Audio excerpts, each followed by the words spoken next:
Assalamualaikum warahmatullahi taala wabarakatuh dan salam sejahtera kepada semua murid-murid walau di mana juga Anda berada yang mengikuti sesi PDPR penerangan daripada Muadib.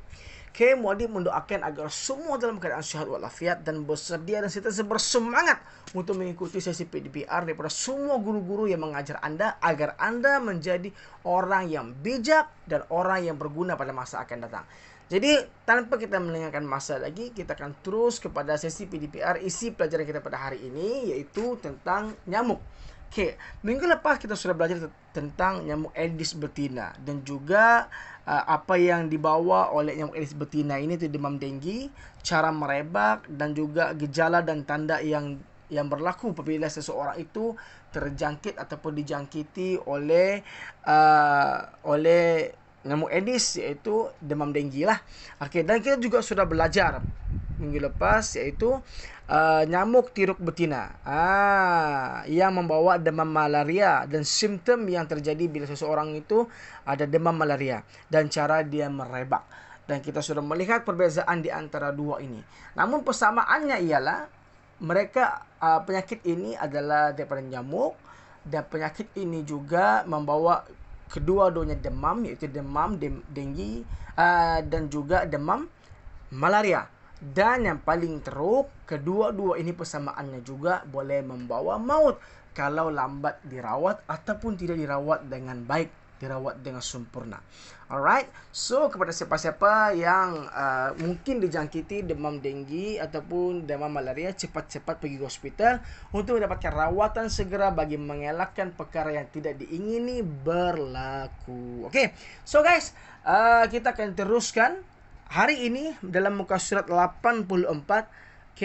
iaitu cara-cara mencegah pembiakan nyamuk. Bertindak segera. Lihat dan ikuti cara-cara untuk mencegah pembiakan nyamuk. Kata orang, sebelum kita mengubat, kita mencegah. Dan mencegah adalah lebih baik daripada mengubat. Pasal bila sudah sakit nanti payah kita. Jadi sebelum kita sakit, kita elakkan dulu dan kita cegah sebelum kita sakit. Begitu.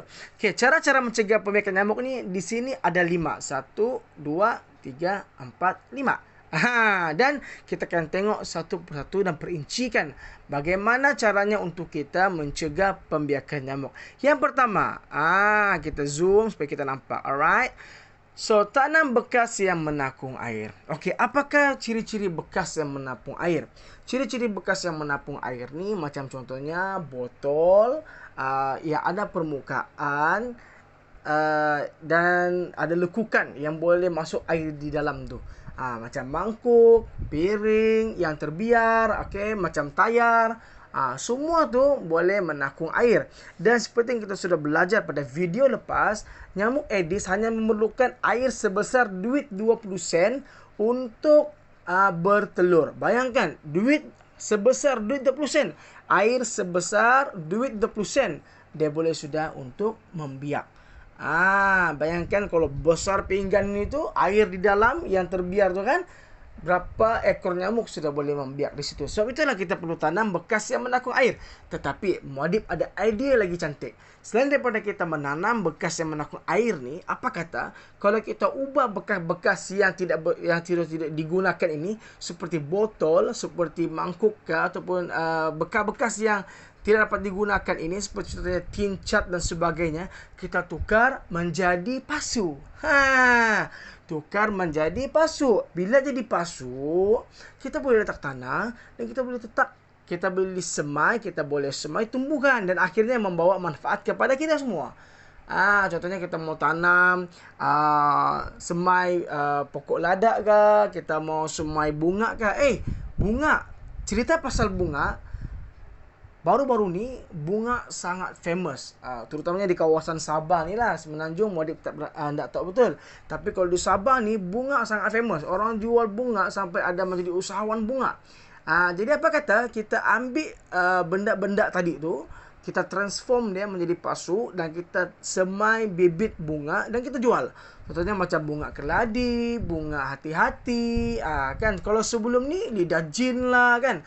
Ada juga manfaat dan boleh memberikan kita kewangan. Maklumlah PKP ni Kan kita kena kreatif untuk mendapatkan kewangan. Sebab kita pun tahu pergerakan kita terbatas. Jadi kita ambillah masa yang terluang untuk kita buat perkara-perkara yang boleh membawa faedah kepada kita. Jadi gotong royong dengan adik-beradik, dengan ibu bapa untuk kita tanam bekas yang menakut air, ataupun kita jadikan dia menjadi pasuk bunga. Alright, so yang seterusnya, tutup bekas yang mengandungi air. Tutup bekas. Kalau bekas tu kita masih guna, bekas dan air yang kita letak tu kita masih guna, jangan dibiarkan terbuka.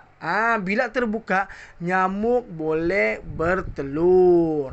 Dan muadib ulang semula, jangka masa dia daripada telur ke larva dan akhirnya menjadi nyamuk yang sempurna hanya memakan masa 7 hari saja, guys. 7 hari.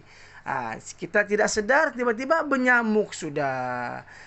Dan bayangkan kalau inspektor kesihatan buat rondaan di rumah kita dan didapati tempat yang kita menakung air tu ada jentik-jentik nyamuk Aedes, kita boleh dikenakan denda.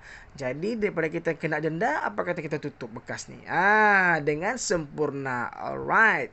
So yang ketiga, tutup tong sampah.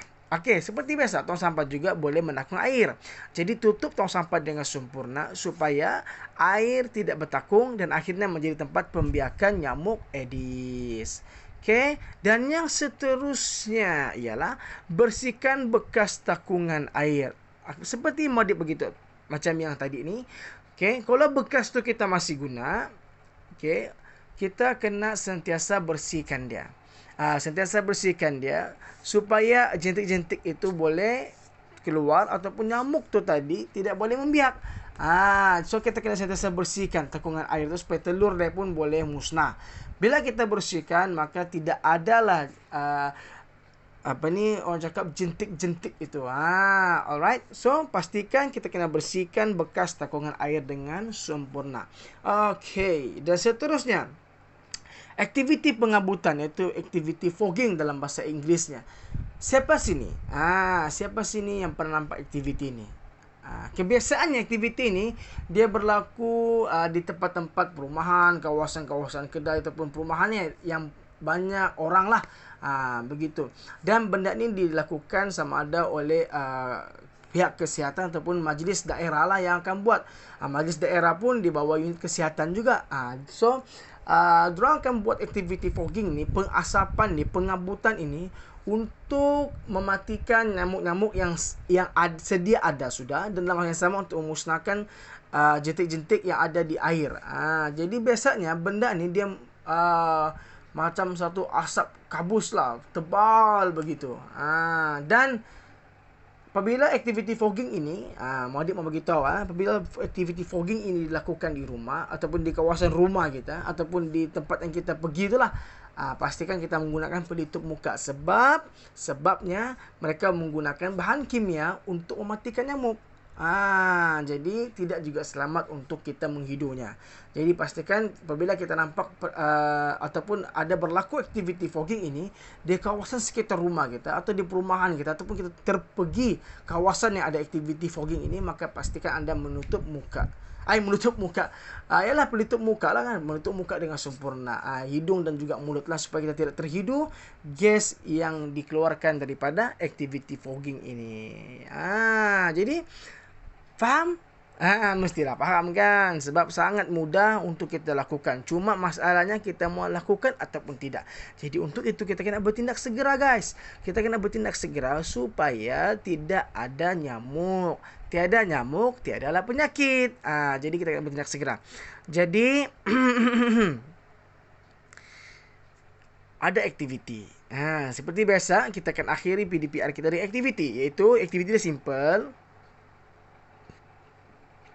Cipta poster atau risalah yang berkaitan dengan pencegahan demam denggi dan demam malaria. Kemudian sebarkan kepada rakan-rakan kamu. Okey. Cipta poster, gunakan kertas A4 ataupun kertas yang ada di rumah yang memang ada lah.